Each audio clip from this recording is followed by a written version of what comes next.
আপনাদের জন্য একটা সুখবর আছে, বরিশালবাসীর জন্য। বহুদিন আগে আপনাদের এলাকায় চুরিতে ধরা পড়ে সুগেন্দু ক্যালকাটায় পলাইছিল। এখন কিন্তু সুগেন্দুকে পাওয়া গেছে ক্যালকাটায়। মাঝে মাঝে সে বলে হাসিনাকে নিয়ে বাংলাদেশে আসবে, প্রবেশ করবে। আমরা তার উদ্দেশ্যে এটাই বলবো, তোমার জন্য আর হাসিনার জন্য ফাঁসির রশি ভালো ঘি দিয়ে মালিশ করে আমরা প্রস্তুত রাখবো। এটা শ্বশুর বাড়িও না, বাপের বাড়িও না। যদি ফাঁসির কাছে ঝুলতে চাও আসতে পারো। আপনারা জানেন 1947 সালের পর থেকে মুসলিম লীগ ছিল, কিন্তু 1971 সালের পরে মুসলিম লীগের স্বাভাবিক মৃত্যুবরণ করেছে। কেউ এই দলকে ধ্বংস করে নাই, বরং আমি যখন বিএনপিতে ছিলাম এদের অনেক নেতাদেরকে বিএনপিতে নিয়ে আসছিলাম, কারণ তারা পার্লামেন্টে পুরানো সংসদ সদস্য ছিল। তাদের ট্রেনিং ব্যতীত বাংলাদেশ সংসদ সদস্যরা সুন্দরভাবে সংসদে কাজ করবে এটা সম্ভব ছিল না। এখন কিন্তু মুসলিম লীগ নাই। অনুরূপ ভাবে আওয়ামী লীগের স্বাভাবিক মৃত্যুবরণ ঘটেছে। আওয়ামী লীগ আর কখনো বাংলাদেশে আসবে না। যারা ভিতরে আছে তারা গোপনে গোপনে বিভিন্ন দলে প্রবেশ করে ওই দলের সদস্য পদ নিচ্ছে। ভারত থেকে আপনি দেখছেন প্রতিনিয়ত ভারতে মসজিদ জ্বালাই দিচ্ছে, মুসলমানদের উপর অত্যাচার করছে, বিভিন্ন রকম উস্কানিমূলক বক্তব্য রাখছে। আমরা কিন্তু এতে কান দেব না, কারণ আমরা ওই নবীর অনুসারী, আল্লাহর কোরআন মেনে চলি। অন্যের উপরে ক্ষতি করা আমরা কখনো বরদাস্ত করবো না। শুভেন্দু, তুমি যতই লাফালাফি করো, তোমার গুন্ডারা যত কিছু বলো বাংলাদেশ সম্বন্ধে, আমরা নবীর শিক্ষা এবং আল্লাহর কোরআন থেকে আমরা কখনো বিচ্যুত হব না। আমরা একটা উদ্দেশ্য, একটা আদর্শ, একটা লক্ষ্য নিয়ে 11 দল একসাথে হয়েছি। অনেকে মনে করে আমরা বোধহয় জামাত ইসলামে যোগদান করেছি। অনেক শিক্ষিত লোকেরাও আমাকে জিজ্ঞাসা করে। দুঃখের বিষয় হলো আল্লাহ লেখাপড়া করে না, বই পড়ে না। আমরা 11 দল কেন একসাথে হয়েছি? কারণ আমরা চাই এই দেশ থেকে দুর্নীতি বন্ধ হোক, চাঁদাবাজি বন্ধ হোক, মস্তানি বন্ধ হোক, দখলবাজি বন্ধ হোক, এবং মানুষ ন্যায় বিচার পাক, সুখে শান্তিতে ঘরে বসবাস করুক। আজকে আমরা সেটা দেখছি না। আমি মাননীয় প্রধানমন্ত্রীকে বলবো, কয়েকদিন আগে দেখলাম আপনার অনেকগুলি মন্ত্রী রিলিফ বিতরণের জন্য একটা জায়গায় গেছে। অত্যন্ত দুঃখের বিষয়, এই রিলিফ বিতরণের দায়িত্ব হল ইউনিয়ন কাউন্সিলের চেয়ারম্যান এবং মেম্বারের, এবং এটা সুপারভাইজ করবে ইউনো। এটা মন্ত্রীর কাজ না। মন্ত্রী যদি ইউনোর কাজ করে, ইউনো কার কাজ করবে? আপনি আপনার লোকগুলিকে সামাল দেন। এমন এমন লোক নিয়েছেন মন্ত্রিসভায়, তাদের দায়িত্ব কি সেটাও তারা জানে না। ভালো খাওয়া পাইলে সেদিকে ছুটে যায়। এদেরকে বন্ধ করেন। আপনি কি একদিকে বলবেন কৃষ্ণতা সাধন করেন, অন্যদিকে 5-7 জন মন্ত্রী একসাথে মিলে রিলিফ দেওয়ার জন্য যাচ্ছে। রিলিফ দেওয়াটা সিম্পল। 100 বছরের সবচেয়ে বড় ঘূর্ণিঝড় হয়েছিল 1991 সালে। আমি এককভাবে এর দায়িত্বে ছিলাম। আমি এই প্রকাশ্যে বলে যাই, সারা রাত্রে আমি ঘুমাই নাই।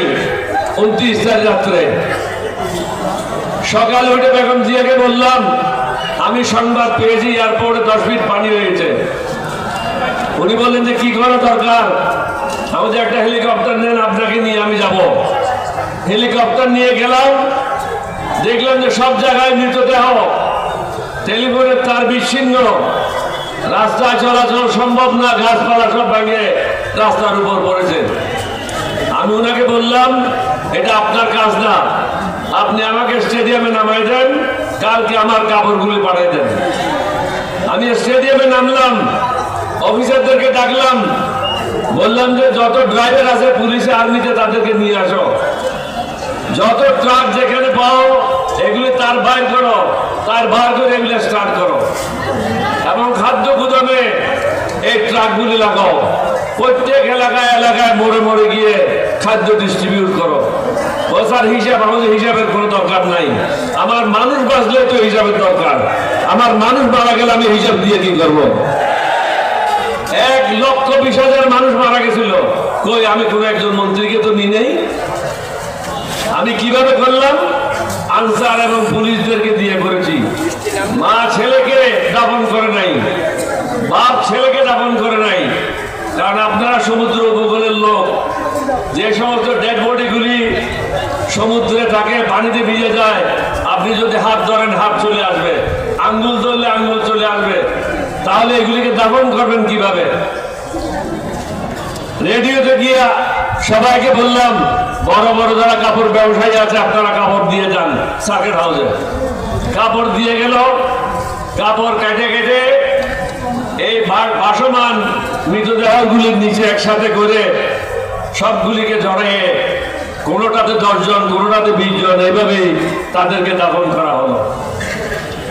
আজকে আপনার মন্ত্রীরা কি শখে যাচ্ছে? খানা খাওয়ার জন্য যাচ্ছে, ভালো খানা দেওয়া বলছে, এই জন্য বেড়াতে যাচ্ছে। বেটা নিজের মন্ত্রণালয় কি হচ্ছে জানো না, আর ওইদিকে রিলিফ নিয়ে টাটানি করো। আগে মন্ত্রণালয়টা ঠিকভাবে চালাও। এখন সবশেষে এটাই বলবো, শুভেন্দু বা তোমার লোকেরা যতই আমাদেরকে উস্কানিমূলক কথা বলে না কেন, আমরা সেদিকে মন দেব না। আমি এখানে ছোট্ট একটা উদাহরণ দিতে চাই। আমার নবী হুজুর পাক সাল্লাল্লাহু আলাইহি সাল্লাম রাস্তা দিয়ে যাচ্ছিলেন, এক হরিণী আওয়াজ করলো, ইয়া মুহাম্মদ মুস্তাফা সাল্লাল্লাহু আলাইহি ওয়াসাল্লাম। আমার রাসূল ফিরে দেখলেন, হরিণী তখন বলল, ইয়া রাসূলুল্লাহ, আমার 2টা সন্তান এখনো দুধ খাওয়াতে পারে নাই, কারণ এই ইহুদি আমাকে ধরে রেখেছে। আমার নবী ইহুদির কাছে গেল, বলল তার 2টা সন্তান আছে, দুধ খাওয়াইতে হবে, তুমি ছেড়ে দাও। বলে এরকম একটা সুন্দর সুযোগ, এত বড় একটা শিকার আমি ছেড়ে দিতে পারি না। হুজুর পাক বললেন, আমাকে ওর জায়গায় বন্ধ করে রাখো রশি দিয়ে, হরিণীকে ছেড়ে দাও। বলে আপনি ভুল করছেন, জঙ্গলের হরিণ কখনো আর ফিরে আসবে না। হুজুর পাককে বন্ধ করে রাখলেন, হরিণী ঘরে গেল দুধ খাওয়ানোর জন্য। সন্তানরা জিজ্ঞাসা করলো, মা তুমি এত দেরি করছো কেন? বলে দেরি করার কারণ হলো, আমাকে ইহুদি ধরে রাখছিল এবং ছাড়ছিল না, আমার জায়গায় নবীকে রশি দিয়ে বন্ধ করে রেখেছে এবং আমাকে টাইম দিয়েছে তোমাদেরকে দুধ দিয়ে আবার ফিরে যাওয়ার জন্য। বলে মা এই অবস্থায় নবীকে বন্ধ রেখে আমরা দুধ খাইতে পারি না। হরিণী 2 ছেলেকে নিয়ে ওই জায়গার জন্য রওনা হলেন। হুজুর পাককে যখন দেখলেন, হুজুর পাক জিজ্ঞাসা করলো, তুমি এই কাজটা কেন করলা? এখন তো তোমার শিশুর জন্য বিপদ ডেকে এনেছ। হরিণীকে জিজ্ঞাসা করলো, কি হলো কি হলো, সবকিছু শুনলো। ইহুদি আশ্চর্য হয়ে গেল, হরিণ কিভাবে ফিরে আসলো। আমার এখানে বলার উদ্দেশ্য হচ্ছে, নবীর কথা পশু বুঝলো, কিন্তু আমাদের সরকার বুঝে না কেন? আমাদের ভাইয়েরা বুঝে না কেন? রহমতুল লিল আলামিন, এই নবী শুধু মুসলমানদের জন্য না, পৃথিবীর সবকিছুর জন্য এই নবীকে প্রেরণ করা হয়েছে। আপনারা আরো সুন্দরভাবে বক্তব্য রেখেছেন। ফখরুল ইসলামকে বক্তব্য রাখতে আমি শুনেছি যে কোরআন সুন্নাহর বাইরে আমরা কিছু করব না।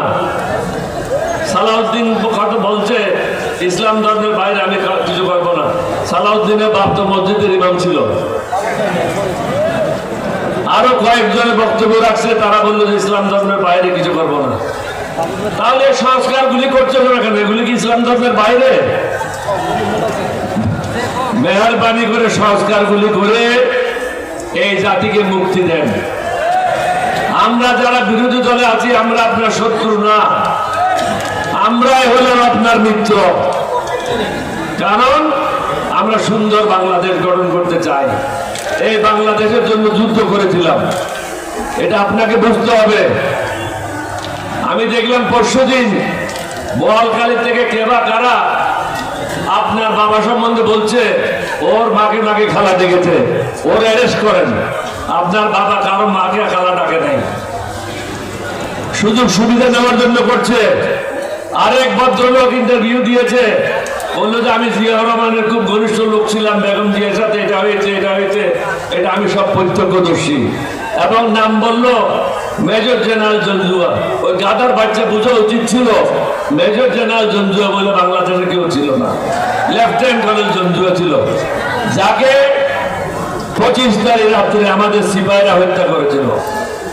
সুতরাং এখন আপনি প্রধানমন্ত্রী হয়েছেন, বিভিন্ন জনে বিভিন্নভাবে আপনাকে প্রলোভিত করার জন্য বক্তব্য রাখবে, আপনাকে তৈলমর্দন করবে, এদের থেকে সাবধান। আমরা কিন্তু 11 দল তৈলমর্দনকারী দল না, আমরা যেটা সঠিক সেটাই বলবো।